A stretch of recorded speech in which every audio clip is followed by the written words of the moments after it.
Hey everybody. Hey everybody. Welcome to From Crystal with Love XO. I of course am Crystal, and tonight I am talking about Married at First Sight. This is our Married at First Sight recap on the most recent episode that aired on Wednesday. And I just, it's Thursday, but there was a lot to talk about. So I'm going to give a few more minutes for people to go ahead and come on in and join this conversation. All you Married at First Sight fans, make sure that you share this so other people know that it's happening and we're having this conversation, this live conversation about Married at First Sight San Diego, Married at First Sight San Diego.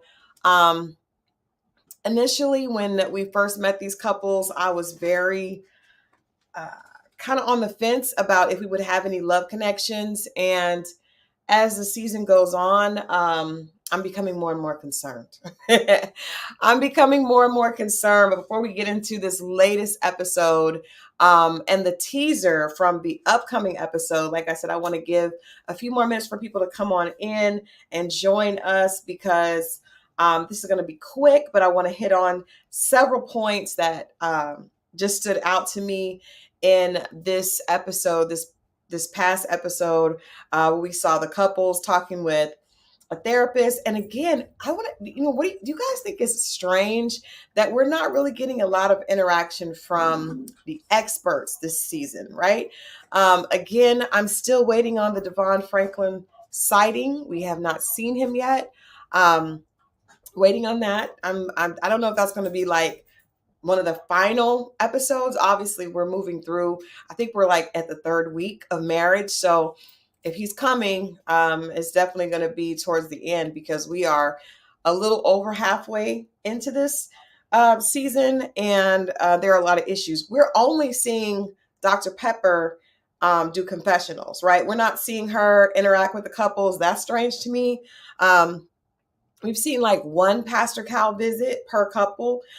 I don't know. Good evening, Mona. Thank you for joining. You guys, let me know if you're here. I know this is not usually my day to go live, but I thought because Married at First Sight aired yesterday, and I want to get these recaps up and out to you in a timely fashion because we need to talk about the next week, right? So I wanted to come on Thursday and kind of talk about this. And of course, it's Labor Day weekend, so I didn't want to hold you guys up on a Saturday. So we're here, in the middle of the week. Well, towards the end of the week. But I wanted to make sure that we had this conversation. So one of the things that I was concerned about happened, right? And that was the Stasha and Nate situation. We can jump into that first because we know that tonight I definitely want to talk about Binh and Morgan. Like that's the focal point of tonight's conversation. But before we go over there, let's go ahead and get into Stasha and Nate. There they are, looking so adorable there. Very cute couple. However, if you guys remember early on, I said this couple is not going to work. This couple is not going to work because Stasha is a very independent, career thinking, career forward moving, ambitious woman. And she has a very narrow definition of success, right? And she also kind of expects things to be a certain way. She's very rigid in that regard. And so I think that with Nate is more of a free thinker, free mover. You guys, I keep looking at my dog because she's up here making a mess, a horrible mess. But we're gonna get through this recap, and then I'm gonna light her up. Trust me. But yeah, I knew that Nate. I didn't really have a lot of faith in Nate and Stasha, and we see this past episode, everything kind of came to a head. I give Nate credit because I could see that he's trying to be malleable, right? And he's trying to be accommodating. He even acknowledged that he would go to therapy, which I thought was huge for Nate because we could tell that he's not really a talker. He's handsome and he's used to probably having his way with ladies, but he also strikes me as someone that doesn't put a lot of effort in, right? So the fact that he's putting so much effort in with Stasha, it made him, at this point, he's frustrated. So we see him at the end of their conversation say, I just feel like I'm trying. It's not me anymore. It's you. And I'm out of here. He also said, well, he didn't say he was out of the marriage. He said, if this continues, I'm going to stop trying. Right. We also see him say that he feels like Stasha is trying to manipulate him. Right. And she balked at that. Stop it. Stop it. She balked at that, but I am so sorry, but she out of control. Stop it. Hold on, guys. Stop it. Oh my God. This is the last time my dog can come in here. Oh my God. So anyway, Stasha, she's presenting herself as desperate for love. She is. However, what's more concerning with me is that she doesn't even realize that she's being manipulative, right? So when she asks him a question, she doesn't get the answer that she wants, so she tries to rephrase the question. So she keeps saying that love is a choice and you can choose to love someone, and because we're married, I choose, right? I'm choosing that. And so she wants him to say that he chooses to do that as well. This episode starts out by him saying that she asked him, where are they at on a scale of 1 to 10? Okay, first of all, when you ask a man a question like that, you have to be prepared to accept whatever his answer is. So she asks the question. She's the one that presents the question, and he comes back with a 4 out of 10, which is a 40%, which we know for our girl Stasha, that's unacceptable because she's not used to. She looks at that as I'm failing. So she's like, well, what do I have to do to get you to move closer to 10? That's already wrong in itself. Like, you don't need to do anything but be yourself. Be yourself. This is not a race. This is not a graph, a chart with numbers. Like, relax, little mama, relax. And also, maybe don't ask questions that you're not going to be comfortable with the answer coming back. So when he doesn't give her that answer, when he doesn't give her the answer that she wants, he said 4 out of 10. And he said that he also said that he likes her a lot. That ticked her off as well. She wants to hear him say that he agrees with her and that love is a choice and I choose to love you. And he's not saying that. And he's not allowing her to come around this way and ask a question, present it that way. Stasha is used to things working out how she wants them to work. And so this is throwing her off. And it's also frustrated Nate because he sees that by him saying, I'm trying and I'm working on it, it's not good enough for her. And so he's ready to shut down. She also had said that she wanted emotion from him. She's pushing. Nate has been sharing, but we see him now say, well, now you got the emotion and I see now that it's not me, it's you. And honestly, to an extent, I agree with him because Stasha has a set answer that she wants in her head. And when he does not respond in the way that she wants, she becomes frustrated and picks at him. Picks. So, yes, Marriott says she already said she wants to hear and I love you before decision day. Cannot believe Nate is the reasonable. I know Nate is actually the reasonable and rational one in this situation. He has the power, and you could tell when he's sitting there on the sofa and he says to her, well, you know what? I'm thinking now it's not a me thing, it's a you thing. I feel like there's been a shift of power because he was chasing and trying to make her happy. And now that he sees that she's not receiving it, he put that block up, and now the chase is going to start the other way. What's interesting about Nate and Stasha is both of them, like I said, they're very physically attractive, but they both have some really deep-seated issues from their childhood that probably needed to be worked out before they got here. But this is real life. And in real life, people don't usually work out their issues before they get in a relationship. So, this is what happens, but I don't think these two are going to work. I just don't think long term. I think that Stasha is going to have to do some more work on herself and also realizing, Marriott, you said earlier, Stasha is ticking off boxes. And I feel like that's exactly what this is. I don't feel like she's aware of it, though. Like when you see him say to her that I feel like you're being manipulative, she becomes very upset with that, right? And I don't feel like she understands how she's being manipulative. I think that she's just used to getting her way and being aggressive when it comes to what she wants and being consistent. And so she feels like she can apply those same tactics to this situation, and it's backfiring. And I just don't see them being able to come to a happy medium before decision day. I think that Sasha has example in her head of how things are supposed to go in a relationship. You choose to love someone, you say it, you do this, you do that. And if that person doesn't respond, then it triggers her abandonment issues, and she immediately, becomes problematic. And so I like the two of them, but there's a lot of work that has to happen. And then we also haven't even dealt with, this was just talking about him saying, I love you. We still haven't dealt with the fact that you guys picked up on the fact that she suggested, she first is like, oh, what's mine is yours, what's yours is mine. Then she says, well, he has access to my bank account, and I have a lot more money. She said this in the after show with Keisha Knight Pulliam. So even though she's saying that she's okay with them sharing and what's mine is yours, really it's like, what's mine is yours, but you ought to be grateful because I have so much more. That attitude is not going to work. And Nate also is not the type of person that is really like ruled by money. Now, most guys are not. Quit. And when it comes to that, I think he's going to be like, well, you know what? Take your money in your bank account and I'm good, because he was doing what made him happy before. And I feel like he's going to do what makes him happy afterwards. Yeah. She at the, in the after show, Keisha Knight Pulliam asked her about, and she said she thinks she brings a lot to the table, and he has, because they're doing this, she's given him access to her bank account. And, Justin was there and he was like, well, it's a lot, you have a lot more than he does.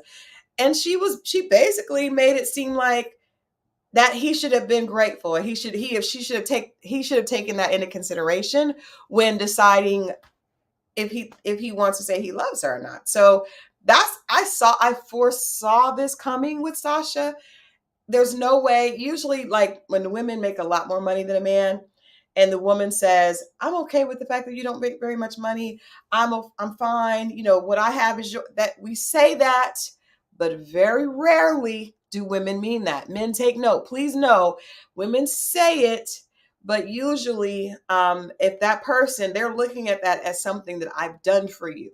Right. And that's really either way. It could be a man that has money, whoever has the control in the relationship uses it by throwing it in the other person's face. And so even though she didn't say that to Nate, the fact that she said that, that's going to be a problem. So you guys just remember I said that. And when this does not work, I do have a sneaky suspicion that this is not going to work. Sasha and Nate, good idea as far as the aesthetic, but you need so much more than aesthetic to make something actually work. And I also think, like I said, that she views, as a lot of powerful women do, they think that their money is going to be something that men value. And that is not the case ever. And if it is the case, then you have a man that is a user, right? But a man that has his own and is confident in himself is not going to be controlled by your money. He's just not. He's going to leave you alone. You and your difficult issues and all that, he's going to just throw his hands up and walk away. And that's what we see Nate doing. And I agree. I didn't think Nate was going to be, I thought he was going to be the problematic one, but I was happy to see him stand up for himself. And he did it in a very respectful way. He was not disrespectful to her, but he did let her know, you're not going to manipulate me into saying something I'm not ready to say. So good for him. All right. Good for him. Let's move on to another one of the less problematic couples. It's interesting because, again, for the second week in a row, Krysten and Mitch. Now, Krysten and Mitch have some issues, but they were not the focal point of this episode either. Last week we saw them together. I have a clip that I just want to play because I don't know what you guys saw, but we did not know that Mitch had a musical ear, right? So I was really shocked to see Mitch rapping doing karaoke in this episode. Check this out. My pal. Yeah, I got a gal. Yeah, she's my wifey. I found out that my husband likes to freestyle rap. and is actually really, really good and on beat. Move by example, man. You knock all over the crowd. And these crooked politicians, I'm gonna vote their asses out. Listen. We're having such a good time. And you would think we've been married for 10 years. Have sex with my wife and yell, I hate her from that God. So it's just pretty cool that he's willing to put himself out there and get immersed in karaoke with me. Woo! First of all, Mitch has done this before. Did you guys see that? Mitch has done this before. He has watched hip hop artists and he is mimicking them. And I was shocked. I was shocked, but I ain't gonna lie, I'm here for it. I don't know if it, for Mitch, that was good. Mitch, Marriott says Mitch is an issue. He is. And I think that, what we're seeing is Krysten being very, very, very open and patient, right? We even see her bite her lip a few times, like when he's talking. Mitch is, I will say this to his benefit. Mitch is very passionate about social justice and the environment. Extremely passionate, right? And I'm not mad at that. I think if you don't stand for something, you'll fall for anything, right? But this is not necessarily the proper place and appropriate time for him to be like pushing his political and social ideas on someone he's trying to get to know. It's gonna drive a wedge between them. Krysten is trying to share. She's really doing everything she possibly can. I think that she's doing an amazing job at communicating. She's doing an amazing job of being patient, at trying to cooperate, at trying to compromise. Mitch is not. It's all about him. It's like she has to quiet herself and do all this for him, and that's not going to work. That's not going to work because she has to be honest. I agree, Tiffany. Krysten is going to explode. She is trying so hard. And we know that she's trying because in her past, she, had the situation where the fiance was cheating on her. Very, very embarrassing and humiliating. However, this is not going to work, and let me say that I think there's a small chance this could work if Mitch appreciates her. And she did say that she wanted to make sure that he appreciated who she was and what she brought to the table. And she said it in a very respectful way. And he said, "Oh, I do. I didn't know that you didn't feel appreciated." That was a great conversation. She handled that beautifully. My problem is Mitch is not putting in the same amount of work when it comes to compromising and when it comes to being understanding to her. And that's a problem. So Krysten shared with him that she has aspirations to flip houses. Nothing wrong with that. Shows that she's ambitious. Hell, they got one of their castmates is a pro and has multiple properties. Maybe she can hang out with Sasha and get some tips. But Mitch immediately took offense to that and put his social views about, gentrification into the conversation. And I understand he's passionate, right? I'm a passionate person as well. Passionate people often can't hide their responses, but he did it in a way that was accusatory, right? And he did it in a way that basically made it seem like her aspirations were a bad thing. I think that what he could have done is listen to what she had to say, and then later in a conversation, maybe ask her opinion on gentrification.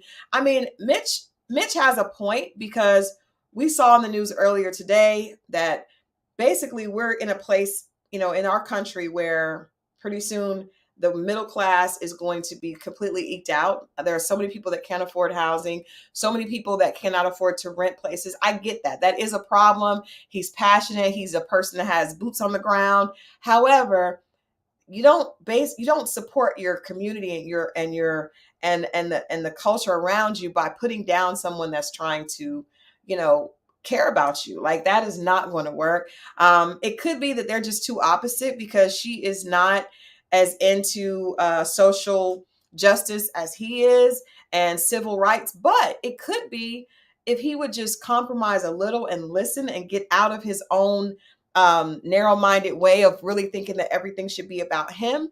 Really, they can help each other, because if you want to do something like that, the best thing would be to partner with someone who knows about this, and you could do something good for the community. But I don't see that happening. I think Mitch has got some issues. He's really stuck in his own way, and he does not really appreciate. He says he does, but I don't think he really appreciates the fact that Krysten is really making a lot of concessions to make him happy, right? He says he does and he's having a good time, but in the meantime, she's being beat down and he's being lifted up, and that's not a way for a relationship to work.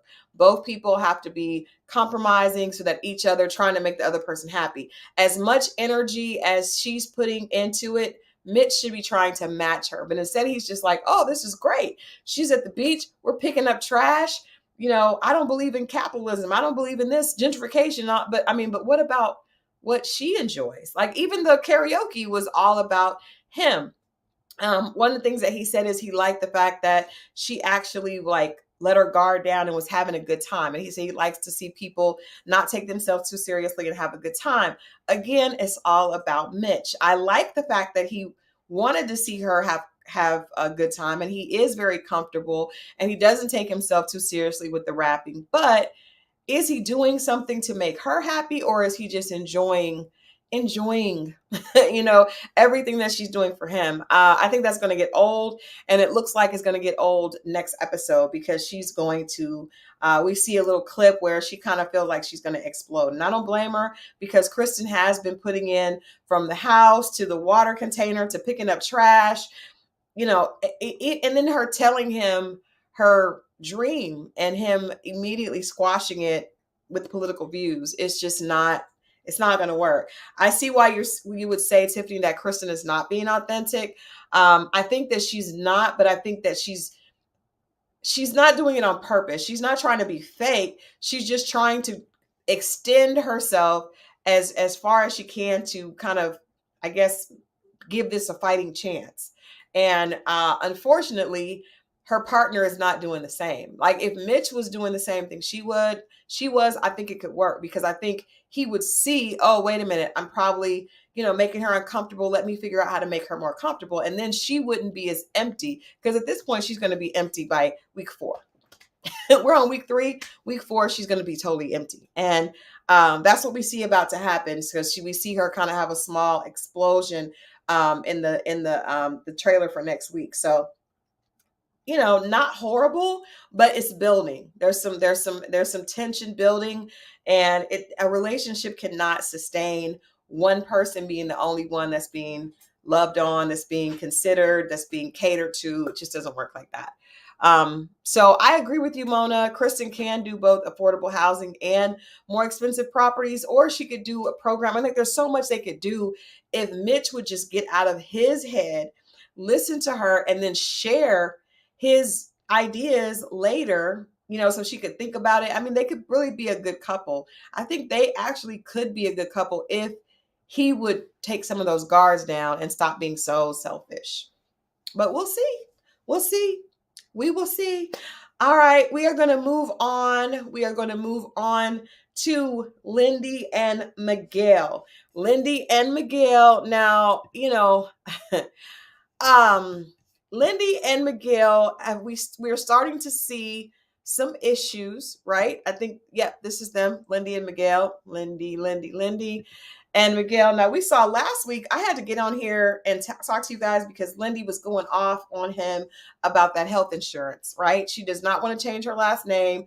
And when he said that he was not necessarily excited about putting her on his health insurance prior to decision day and prior to her changing her last name, Lindy cussed him out, like smooth out, like out of the blue, like laying in bed with him holding her hand, trying to calm her down. And she just, if you don't want to put me on your effing insurance, like she just had a whole temper tantrum that was like a 3-year-old cursing, right?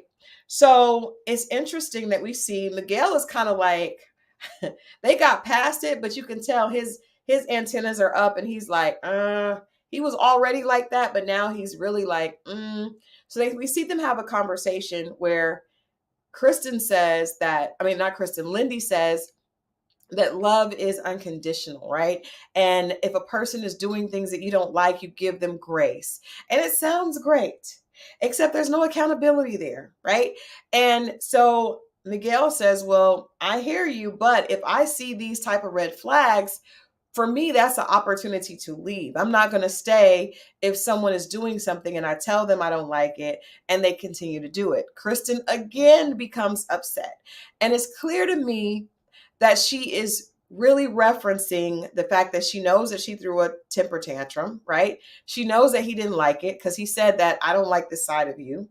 And she's afraid that he's going to use that to say no at decision day. And I think in situations when you're dating, and I mean, these people aren't married because of the show, but when you first meet someone, as opposed to trying to make them like you, I think you have to be aware of your own behavior, right? So with Lindy, it's like she likes Miguel a lot. We know that she's really into him. She's been clear about that, but she's not focused on making sure that her behavior, that she's showing up in a good space. She's also slightly selfish, in my opinion, because as opposed to saying, you know what, very, very simple, that I understand that made you uncomfortable and I need to work on that. That was wrong. I should not have responded to you that way. Very simple. But instead, Lindy comes back with, well, if you love someone, love is about grace. And it is about grace, but it also is about you checking yourself and not throwing temper tantrums like a 3-year-old. So I think that I like the two of them together, but I also think that Miguel has been hurt and he's on guard. And I think that he's dealt with a lot of women that wanted him to take their BS. And he now is like, I'm not doing that. Lindy is very, very, it seems like she's kind of spoiled, kind of been sheltered because she doesn't work very much. Right. And she doesn't have health insurance and she's throwing a fit because she wants him to put her on his health insurance and they're not sure if they're even going to make it past decision day. That's not rational to me. To me, putting someone on your insurance is something that is not, that's not something you should do for somebody that you're not sure if you're going to be with past 3 weeks from now.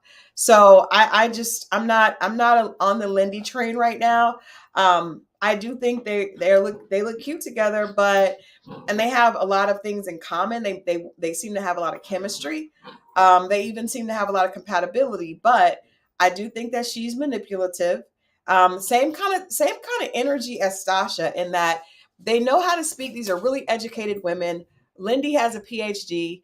And so when she's talking, her argument sounds rational, but when you take it apart and dissect it, it's really all about Lindy and what she wants, right? I'm going to throw fits. This is how I am, but I don't want you to hold me accountable for it. I don't want to take your last name because I don't know. I've grown up and all I have is my name, but you put me on your health insurance. Like there's nothing about what she says that is willing to do something that makes her uncomfortable.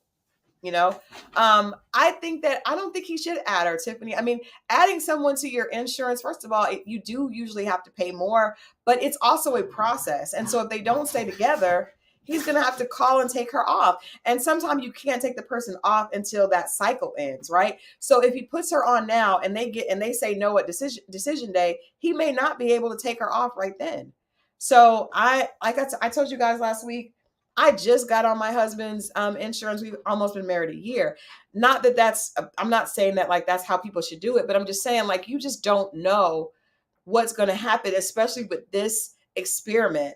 And if she's really not sure about the relationship, she should have figured out some other way to get health insurance. Ma'am, you have a PhD and you have a job. So that needs to be something that you work out and that you had worked out before the show. Because it's almost like she doesn't even see that as a part of the show. She wants to she came on the show and she thinks, oh, I have a husband now that's doing very well. I'm going to get health insurance. It's like, I need you to work on the marriage first. Please work on the marriage. And then after you guys work on the marriage, you're in a good place.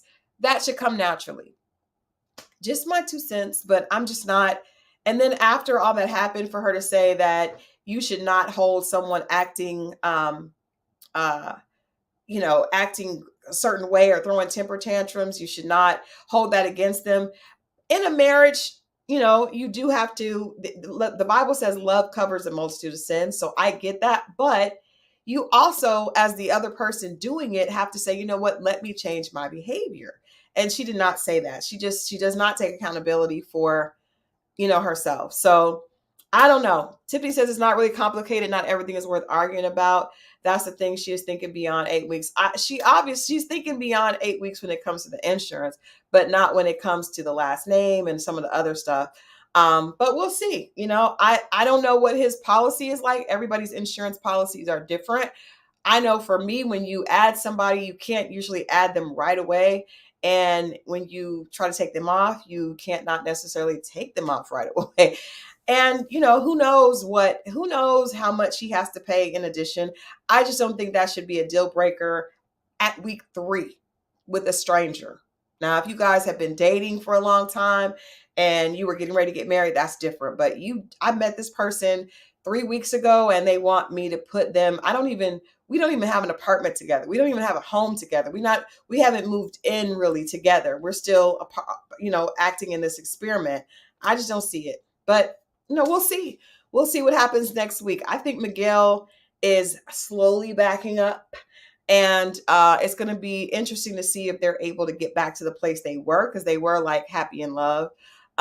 Speaking of happy in love, Justin and Alexis, like it's just every couple this week, and we're midway through, so that's kind of normal. Midway through, couples are kind of like all of a sudden they've come down off that honeymoon high, and they're kind of looking at each other like, what did I do?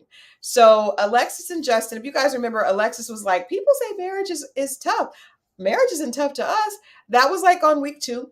And now week 3, she has not forgiven Justin for his dog biting her dog. And it keeps getting worse and worse.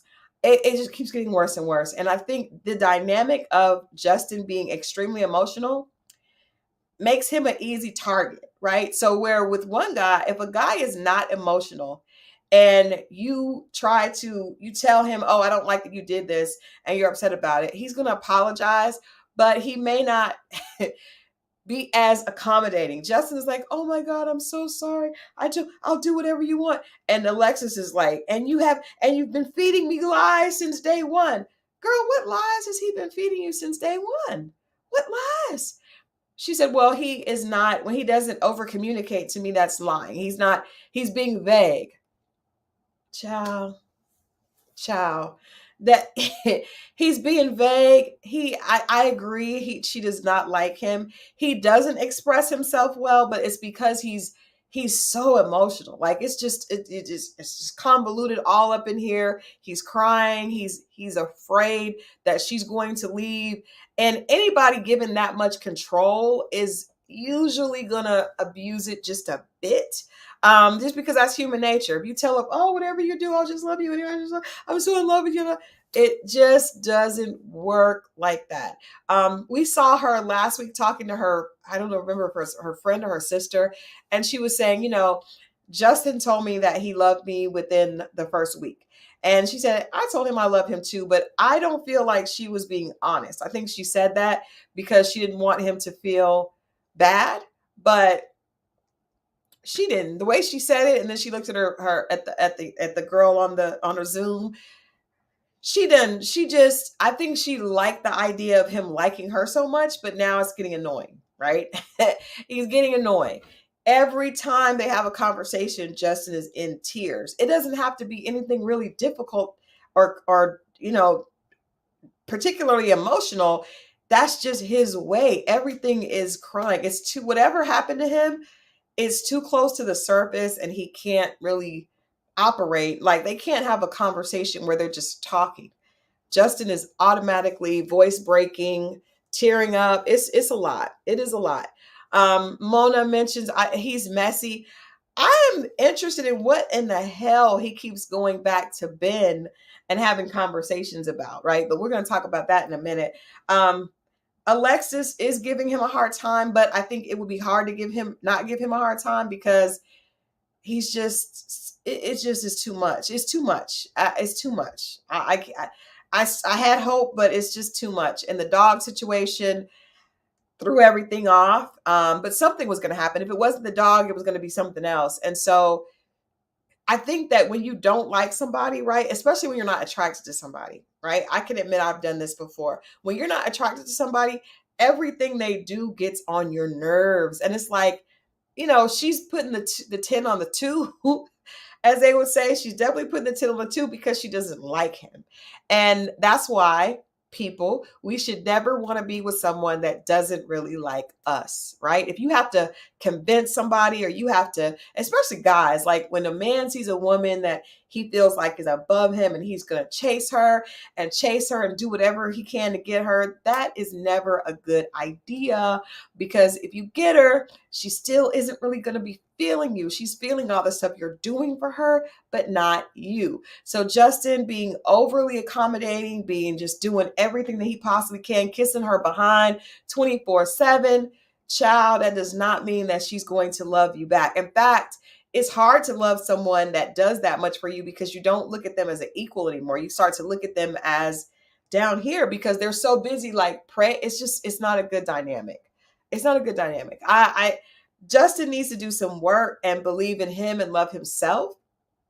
And when he does that, then I think he'll be able to get a woman that he's actually able to have a healthy relationship with, where he can have healthy boundaries, healthy sense of self. Because at this point, Justin is ready to throw himself under the bus for a little bit of Alexis love. And that's just not a realistic way to go about a marriage at all. I mean, he is ready to prostrate himself on the ground, whatever he has to do to keep her into him, and it's not going to be enough. It's not near going to be enough to make that work. So I'm not into them together anymore. This is kind of painful to watch at this point, because it's just more Justin being very, overly begging almost, and Alexis, well, I don't trust you anymore. Child, please. The dog bit the dog. He did take the dog to a camp. I guess her dog was throwing up the next day, but the way he responds makes him a victim. You guys get that? Like, he responds like a victim. Oh, I just know you just want to leave. You want to leave all the time. Like, Justin, chill. And Alexis, I know that it's going to be difficult because when a person likes you that much, you feel like a villain for not liking them back. And so she's trying, but that ain't gonna work. Not gonna work. Doesn't have marriage vibes. Marriage vibes, in my opinion, the woman has to respect the husband. He may not have to be in every relationship. The man may not be necessarily the leader, but there has to be a level of respect. And at this point, she's not gonna have any respect for Justin. So I don't see that working. And that kind of leads us to Binh and Morgan. Binh and Morgan, now, they have kind of been off to a rocky start ever since Binh had COVID. And so they didn't get a chance to start when everyone else did. And they had that late start, and they really have never caught up. Like, they've kind of been trying, but we see that Binh is really uncomfortable showing emotion. As is Morgan. I don't think Morgan is very, like, she's not the cuddly, sweet, soft girl that would kind of help Binh let down that awkward vibe. And he is very sensitive, but he's also very accusatory. And I think there's a lot about Binh that we're not seeing on camera, right? So on camera, we see him being very, saying all the right things, but every time something happens, this is the second big blow up they've had, it's from him running his mouth to Justin. This is the second time that's happened. And so this time, Alexis came back and told Morgan that Binh was talking about her. We don't know what he said. I can't imagine what he is saying, because the ironic thing is they just had this moment where they were both talking about their childhood. And Binh talked about how he grew up in a family where he had to earn love. I think that's very key when we're looking at how he interacts with things. He also said that, he was, an Asian family. If you weren't a doctor or, another type of prestigious job, that your value was connected to that. And so I don't think that he feels great about himself. Tiffany, you are hilarious. I don't think he has a good sense of self. Like, I think he is still struggling. And I think Morgan she just needs a different kind of guy. She needs a very different type of guy than Binh. she's kind of hard nosed, and we know she's a wrestler. Like I'm a little concerned about what's going to happen next episode, because she was like she has some choice words for her. But he is the type of person that throws a rock and hides his hand. So he says he's trying it, and it felt like he was trying. But then to know that he was having these conversations with Justin, he obviously feels very comfortable talking to Justin, because they keep doing that. Adanette says, I think dogs imitate their owners. Just in a sub. You know what? That would be interesting, because if that's the case, Justin probably has a lot of anger underneath all that emotional weepiness, because he's got to be resentful to something. Something is wrong, right? We saw him lash out at his brother, and before they got married, there's something else going on. So I don't know if his dog was imitating him when she bit Newton. Also, Krysten's dog is humping everything. So I don't know if the dogs are imitating their owners. I think mine probably does, and she's in here making a mess in here. So she mine probably does imitate me. She's definitely I think pets take on the personalities of their owners a lot of times. But that's an interesting suggestion, especially when it comes to Justin, because we see all this crying and all this emotion, but there's something else underneath that. And I think the angry Justin will come out if he doesn't get his way. But back to Binh and Morgan. Yeah, I hated seeing that. I'm going to play this clip.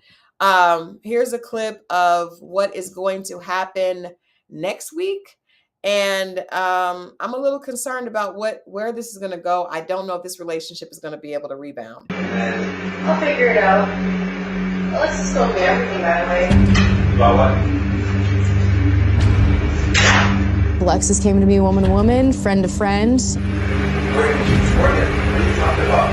And essentially, Binh has been going behind my back and telling lies about me to other people. Where you just talk about that? Things are not good right now. I'll leave it up to the imagination, but I'm gonna have a lot to say tomorrow. You know did you guys see how calm Morgan is? I admire that, because like obviously she knows something that has her ready for him, but she's super calm. She was like, oh, by the way, Alexis told me everything. And Binh is trying to figure out what she knows, what she was told. Yeah, nah, she's way too calm. That's that jiu-jitsu training or whatever she does, that wrestling training. She knows how to control her emotions and hit you when she needs to. So I don't know what he's doing, but I just don't think, I think that their marriage, I agree, Marriott, their marriage is dead on arrival. I feel like from the very first time, because it took her a while. We saw Binh's friends telling her she needed to forgive and forget, but for him to do it again, the exact same infraction, that's not going to happen. Like, she's not going to be able to, and she already has a guard up. She's tried to let the guard down, and then he takes advantage of it with the exact same thing for the second time. Nah, I think that, I only have 6 weeks to get to know you, right? To see if this is going to work or not. And if you're showing me consistently that we can talk about something, it hurts me, and you turn around and do the exact same thing again, I'm going to say, I think she would be right to say, I'm out. I think that she would be 100% right, because it's too much, boss. Like the nursing thing, she's not a real nurse. But you know what? When people are unhappy with themselves and they're in a relationship, they're going to try to point out the issues with the other person that they don't like also. So I do think it's problematic that Justin keeps having this conversation with Binh. A lot of times the guy bromances end up being toxic. Can we say that on this show?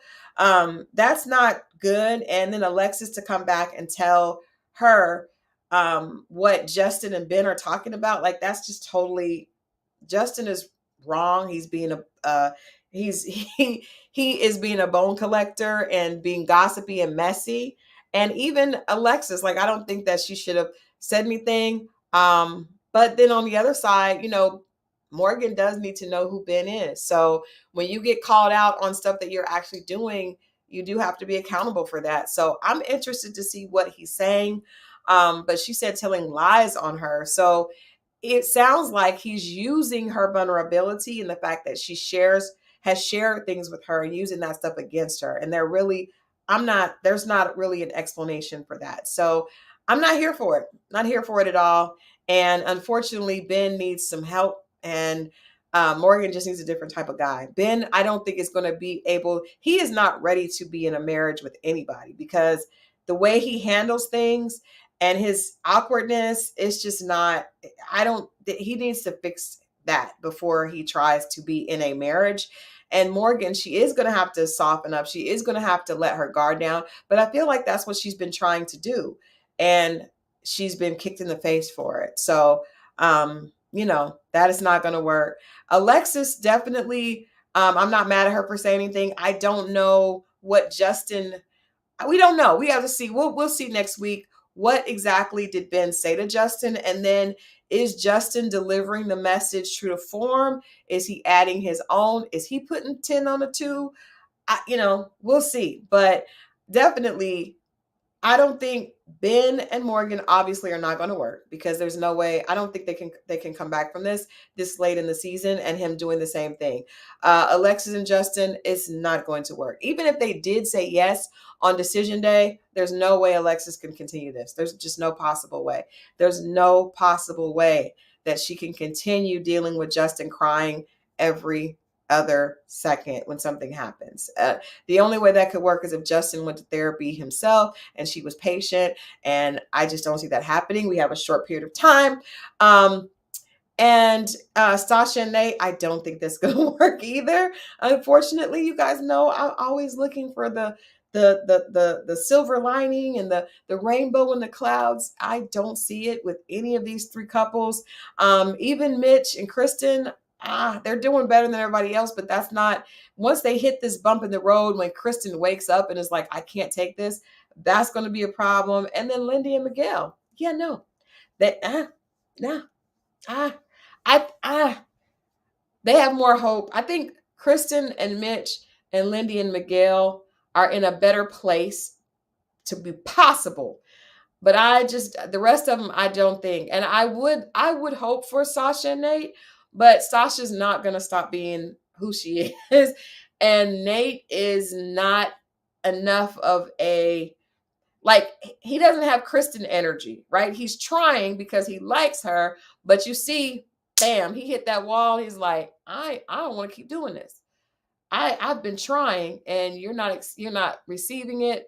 And see, Sasha has a desperate way she's trying to make it work her way, right? Now we're getting ready to see what happens when she doesn't get her way, when her attempts to get what she wants don't happen. We're going to see what that looks like. So I'm with you, Mona. I see a 0 out of 5. There are a couple that may say yes on decision day, because a lot of times for people that don't like to lose and are competitive, they want to say yes because they want to be a success, right? The show is, if you stay on, if you guys are together, the show keeps in touch with you. The audience is vested in the relationship and wants to see it. So I think that puts pressure on people. But realistically, most of these couples don't last because they're not truly compatible. They may be attracted to each other. They may have in common the desire to be a success and not to fail, but the compatibility is off. So I agree. Mitch and Krysten it's a long shot and it's probably not going to work.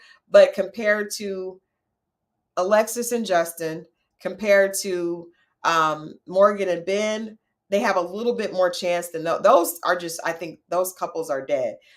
Sasha and Nate, I'm going to give them like a 25% chance. And Lindy and Miguel, maybe a 30% chance. I don't really see any of these couples being in a relationship and continuing. I do want to say a huge congratulations to Vincent and Brianna. I think they were in Atlanta, and they actually are pregnant with a little girl. They have a girl on the way. I think they are adorable. I like them a lot. And I'm excited about them and their baby. We love Woody and Amani. They got a beautiful little boy. And so I'm excited to see the journey. We didn't hear a lot from Vincent and Brianna. So to see they're still together and they're having a baby, that makes me super happy. I'm interested to, where are the experts this season? Where are the experts? Why aren't we getting more interaction and engagement? Why aren't we able to see more of that? And again, where is Devon Franklin? Where is he? I'm putting a bat signal out. You guys let me know what you think. I will be back next week talking more about Married at First Sight, because we are definitely entering the home stretch. And of course, we have more from Ready to Love and all the other conversations coming. So stay tuned. So happy to hang out with you guys tonight. Make sure that you like the channel, like this conversation. Please subscribe, because I would love to make sure that every time we have a conversation, you know about it. So make sure you subscribe to the channel and share this with your friends. Share the conversation. Make sure you leave your thoughts in the comment. What do you think about the couples? Who do you think is going to stay together? Nothing has happened to Devon. We just haven't seen him. It was announced that he was going to be on this season, and we don't see him. We don't see him yet. So we are 3 weeks into the marriages, 3 weeks in with the couples, and we have not seen any sign of Devon Franklin. So I'm putting out an APB. Where is he? Where is he? Because I want to see what he has to say to these couples about marriage. You guys have an amazing Labor Day weekend. I'm going to go to a class reunion. I will give you guys a little tea about that when I get back, and I may post some pictures. Going to see friends from Tulsa, Oklahoma, that I have not seen in years. So I'm excited about that. And I'll share that with you guys next week. So have a blessed Labor Day weekend, and I will see you guys soon. Make sure that you leave your comments. Let me know who you think is going to stay together and who you think is not. Let's go ahead and get our predictions out, so that when we see what actually happens, we know who was able to predict it and who was not. Right now, I don't know about any of these couples. I'm like, y'all did not do a good job this season. I want to get out of San Diego. Let's come back someplace someplace in the South. I don't like it.